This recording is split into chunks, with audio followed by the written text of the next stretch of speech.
Power failure at the Central MTR station.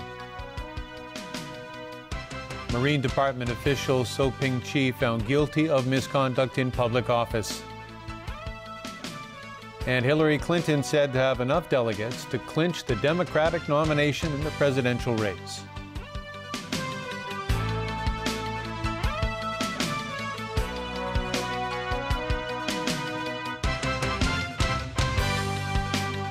Good evening. A power failure caused the Central MTR station to plunge into darkness for a few hours this afternoon. Power supply at the station is gradually returning to normal. Evelina Lung tells us more.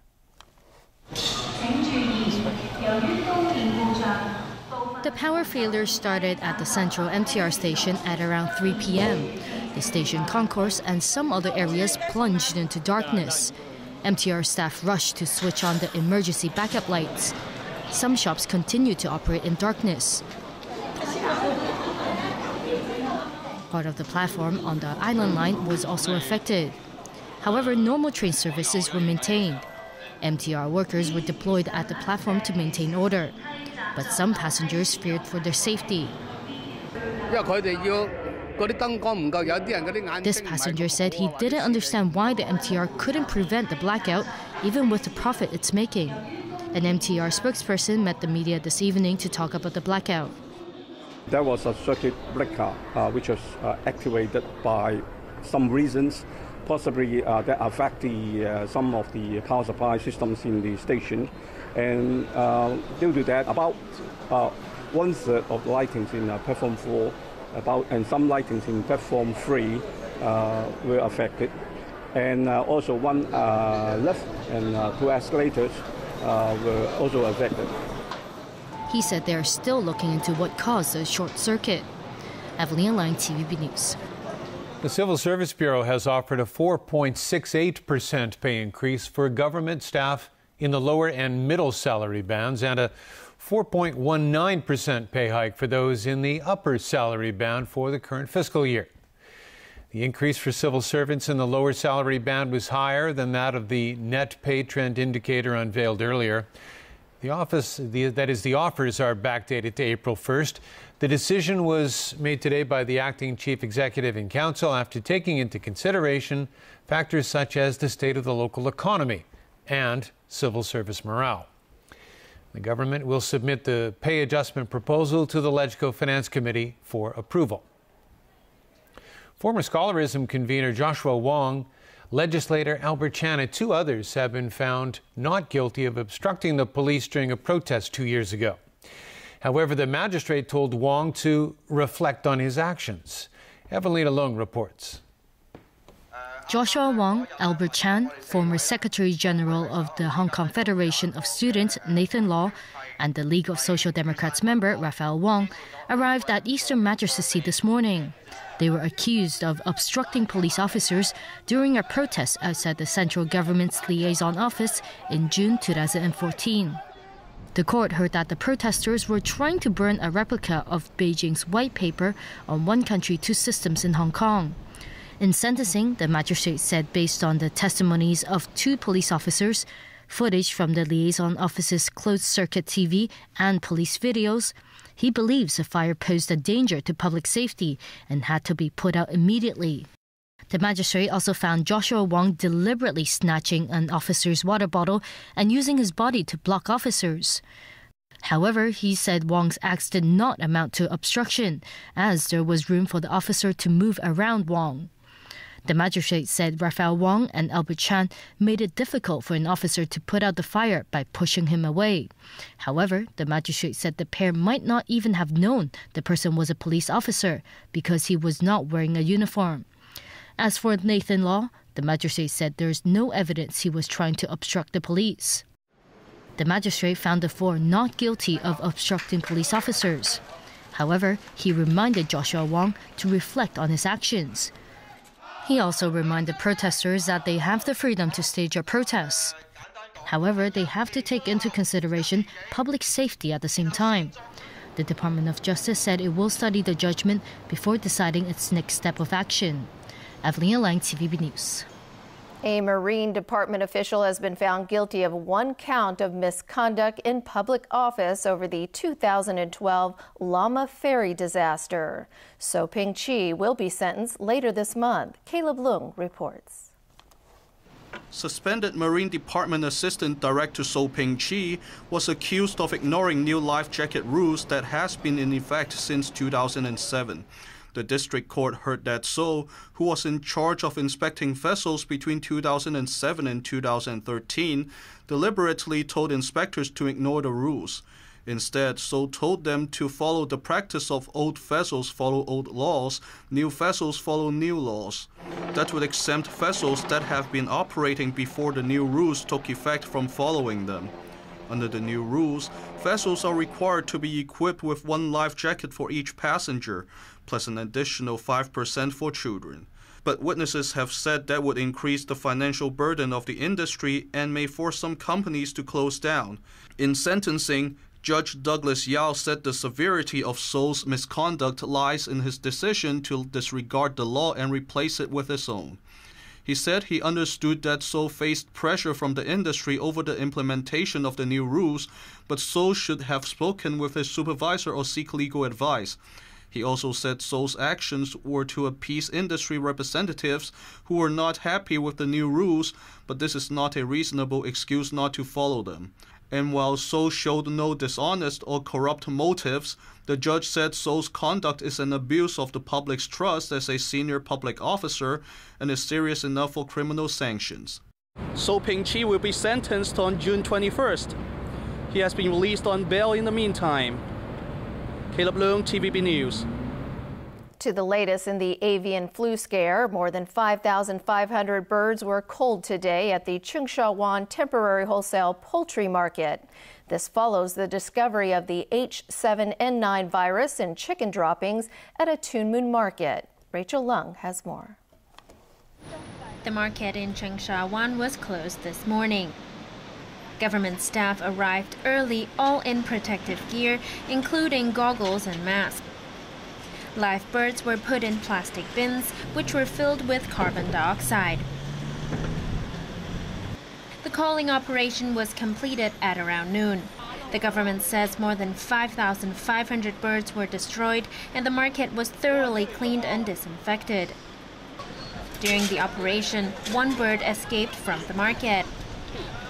Another one tried to fly away.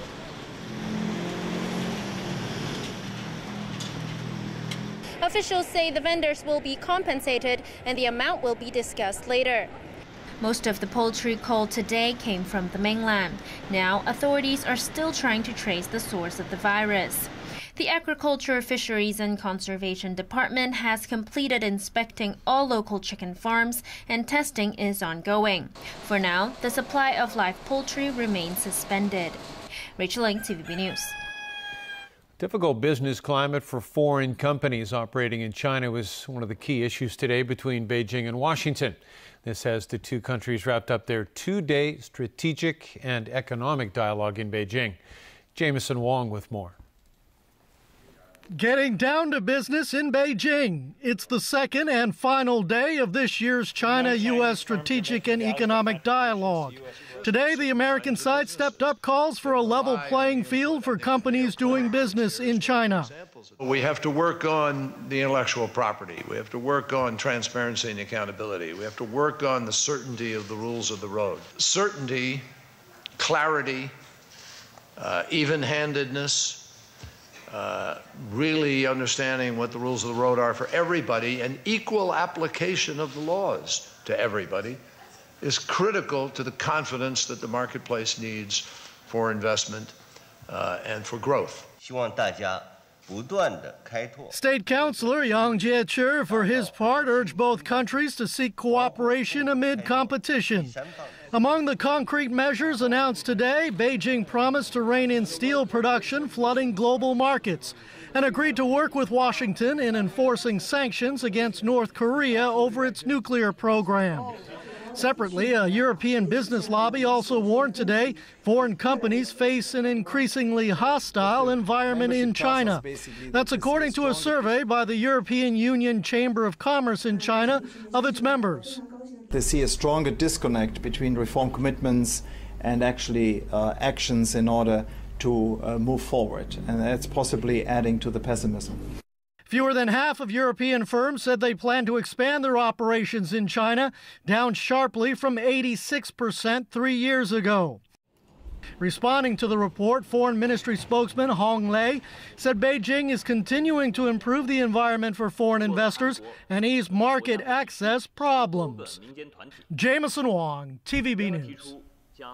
Today is said to be a make-or-break nominating contest for the two Democrats running for President of the United States.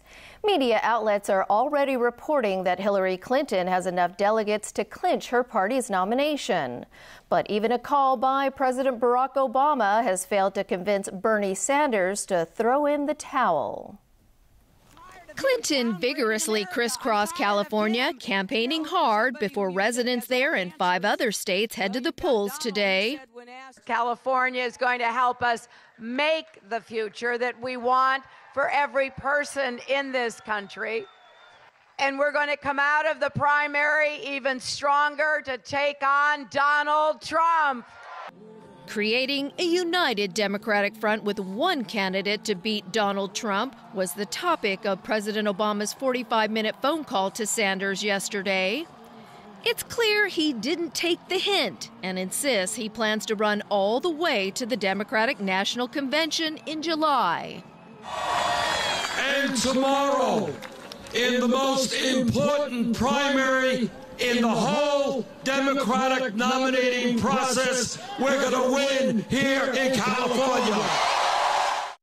But polls predict a very tight race between the Democratic duo, with 49% of likely voters backing Clinton, compared with Sanders at 47%. There is word that Obama plans to endorse Clinton as soon as Wednesday. The news had Clinton striking a humble tone. That's up to the president. I'm going to be, as I said, working hard, but I look forward to campaigning with the president and everyone else. Political analysts say the math makes it impossible for Sanders to win at this juncture, and here's why. Clinton already has the 2,383 pledged delegates she needs to secure the nomination, compared with Sanders at 1,569 delegates. Sanders still needs 814 delegates to catch up with Clinton, when all that's left are 813 delegates. Now to Turkey, where a car bomb attack targeting a police bus killed at least 11 people and injured 36 in Istanbul today. The dead were 7 police officers and 4 civilians. Authorities say the attack targeted a bus carrying riot police during the morning rush hour. They say a bomb placed inside a car was detonated as the police vehicle was passing by. No one's claimed responsibility so far. Today's bloodshed was the 4th major bombing in Istanbul this year.